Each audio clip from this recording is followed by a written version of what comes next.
दिल्लीमध्ये शहा नड्डांसोबत मुख्यमंत्री फडणवीसांची तासभर खलबत। मंत्रिमंडळ विस्तारावर सविस्तर चर्चा झाल्याची माहिती।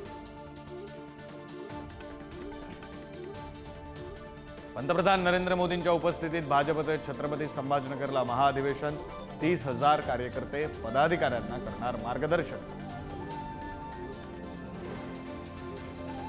आज पंतप्रधान नरेंद्र मोदींच्या नेतृत्वाखाली केंद्रीय मंत्रिमंडळाची बैठक। महत्त्वाच्या निर्णयांची शक्यता। बीडचे खासदार बजरंग सोनावणेंनी घेतली केंद्रीय गृहमंत्री अमित शहांची भेट। सरपंच देशमुख हत्या प्रकरणाची सीबीआय चौकशी करण्याची केली मागणी। अमित शहांकडून ठोस कारवाईचं आश्वासन। परभणीमध्ये संचारबंदी, इंटरनेटही बंद। आतापर्यंत 40 जण पोलिसांच्या ताब्यात। एसआरपीएफ पथक शहरात तैनात। एसटी महामंडळानं बस फेऱ्या थांबवल्या।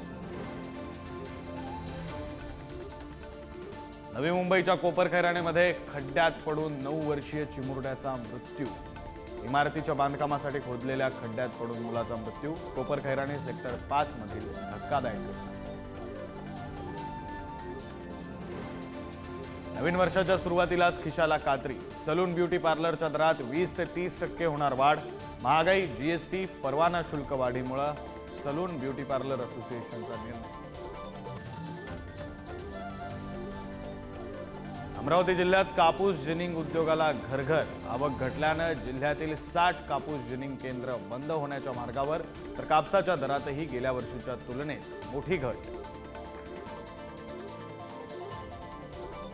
केंद्र सरकारने गव्हाच्या साठ्याची मर्यादा केली कमी। नफेखोरी, साठवणूक आणि महागाई रोखण्याचा सरकारचा प्रयत्न। उत्तरेतील अनेक राज्यात बर्फाची चादर। जम्मू काश्मीर, मनाली, शिमला, उत्तराखंडमध्ये पर्यटकांची गर्दी। पर्यटन स्थळ गजबज।